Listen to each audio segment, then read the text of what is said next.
What was a marshy, mile-long peninsula between the Milwaukee and Kinnickinnick rivers has become a full-blown industrialized property, now home to a facility that's pioneered the way that cities clean their wastewater.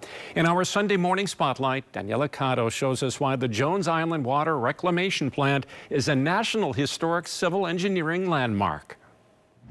Any water you use in your house or your business that goes down a drain, down a shower stall, down a toilet, even the floor drain in your basement, that all goes out to the sanitary sewer system, and it goes out into the street where it connects to a village or municipal sewer first. Just blocks from downtown Milwaukee lies Jones Island, initially settled by Kashubian and German immigrants in the late 1800s who built a fishing village on it and made a living fishing in Lake Michigan. The city needed a much better wastewater treatment system than it had because people were dying.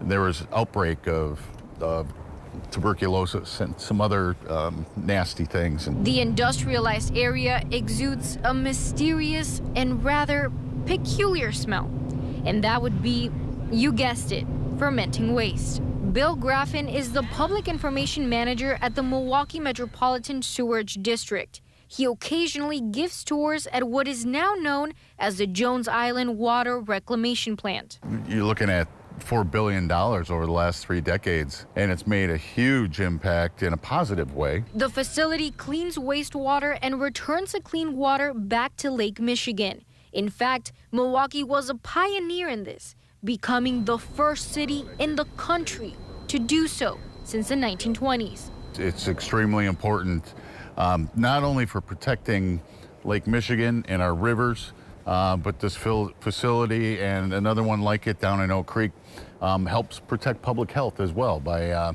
cutting down on the number of diseases that used to take place because there was no wastewater treatment. Graffin showed us and explained how the water undergoes 4 basic steps, starting with screening large pieces of garbage. We take out big rags and anything that can get flushed or into a sanitary sewer. Then, primary clarification. It goes to these big, huge settling tanks that you'll see. They're pretty massive, and what happens in those tanks is solids sink to the bottom, oil and grease float to the top. We skim that oil and grease off and dispose of it properly.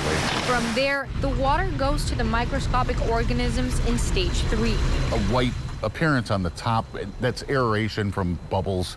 The microscopic organisms like their living conditions just right, and they require a lot of oxygen. And lastly, these organisms are left to break down the organic material by eating it. From there, the water goes to here, to the disinfection area, where we add a chlorine byproduct, and we have to add another product to take that chlorine byproduct out before it can go to Lake Michigan, just on the other side of this wall right here.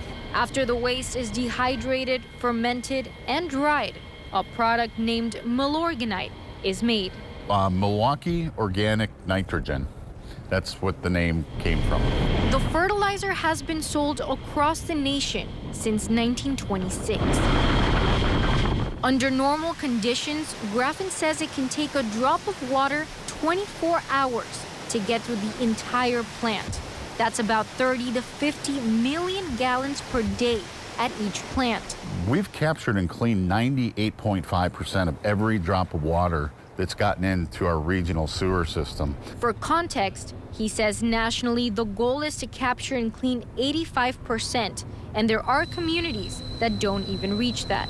The facility has been a huge investment in the region, and Graffin says another $2.2 billion are lined up in projects and maintenance over the next decade. The investments that have been made, all the hard work that's gone into this facility, to the sewer system, to a lot of other projects and programs has helped reduce the number of overflows, water pollution.